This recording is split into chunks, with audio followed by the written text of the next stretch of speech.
It's momentum that builds trust. Yeah, I know that's a weird place to start a video, but yes, it's momentum that builds trust. 1 second, this is Editor Doc here. As I'm editing this video, I've noticed a bunch of drop frames. I had something going on my computer, but the audio of what I said was so important. There's no way I'm going to nail that again. So I'm leaving it. I know those glitches are there. You don't have to write that in the comments. Just focus on the message. The message is more important than a couple of drop frames. And yeah, the perfectionist in me almost wanted to reshoot it, but then I would be a hypocrite, now wouldn't I? Back to the video. What do I mean by that? You know, when you're a little kid and you first start walking, right? You fall down, you get up, you go. You soon figure out as you start to take more steps, and if you keep taking those steps, you're less likely to fall down. It's when you stop at that moment in time, at that age, at that level of balance is when you fall. But as long as you're moving, you're normally pretty good. And so what happens as a kid, as you're learning to walk, you slowly learn that it's momentum that builds trust, right? So I heard an interesting fact today, and it was talking about how the people that you hang out with the most, the people that you cruise with, the reason why those tend to be our quote unquote best friends is proximity and access, right? So when you're in a place to talk to someone on a daily basis, spend more time with them, whether virtual or, talking, whatever, you end up building and fostering a better relationship. That goes the same with your audience. That goes the same with your community. That goes the same with your content. So for you guys who are on posting ghosts and wondering why you can't build an audience, it's proximity, it's familiarity. And so in that same fear of messing up or not being out there, that fear of putting yourself out there is actually what's holding you back. But if you could put yourself in the vicinity of the people that you're trying to attract, you're more likely to attract them. You can't attract those new viewers, those new users, those new customers, that new job opportunity. You can't attract any of that success in the house, right? And I don't mean physically in the house, but I mean, but just not coming out of your space. This house that is your shell. You're as a tortoise, you're a shell, right? If you're living in your shell, the opportunities that you're wishing somebody would drop in your lap cannot come to you inside the shell. This is no longer the Fuller Brush man. No one's going to be like, hey, you want to come out? You got to put it out there. And this is where you guys are still cursing yourself with words like introvert. Those words aren't helpful, bro. You got, like we say, you got to unsubscribe to those words. Every human being on the planet is an ambivert. All of us are introverted when necessary, extroverted when necessary. Nobody is truly one or the other. But you're going to fight me. I know you're in the comments right now. No, I'm an introvert.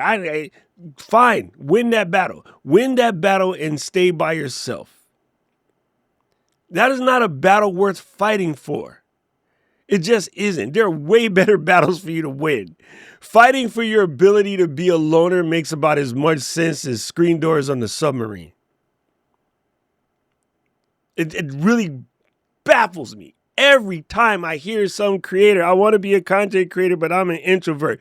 Tons of videos on the YouTube box over here, how to be a creator when you're introverted. Stop listening to words that don't help you. Like, just stop. It's not helpful. It's almost comical, but it's not helpful. But here's another one.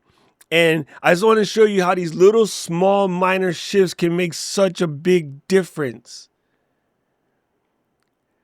I was telling this to my class yesterday. It's been over a decade. It's been about 15 years. But I made an executive decision.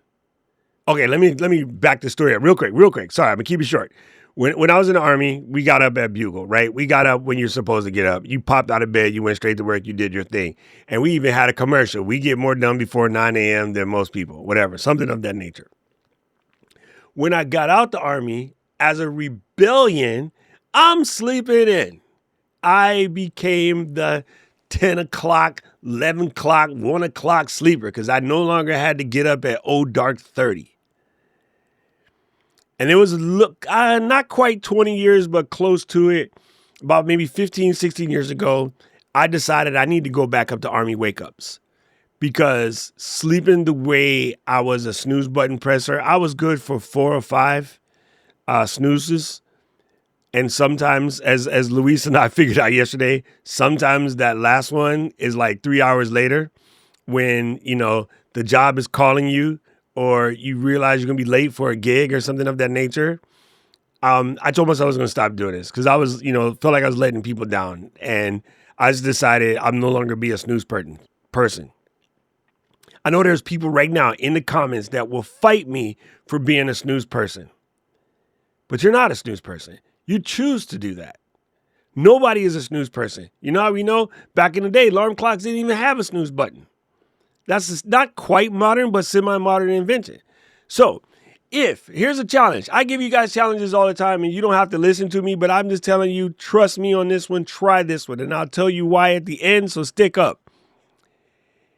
If for the next 7 days, today is Sunday, so let's go for the next 7 days, or whenever you hear this, for the next 7 days, if you are a snooze presser, I want you to press the alarm and get up exactly when it goes off.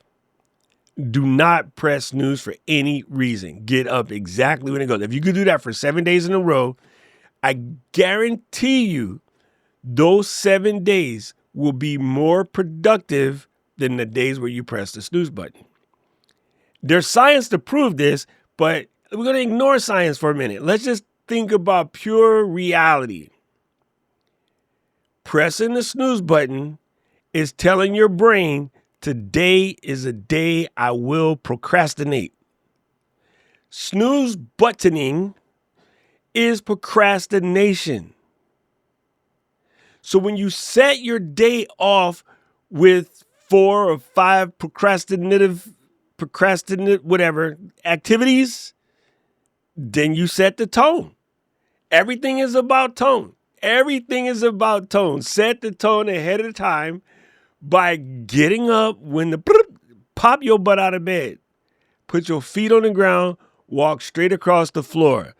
Stretch it out for a couple seconds. Today is a good day.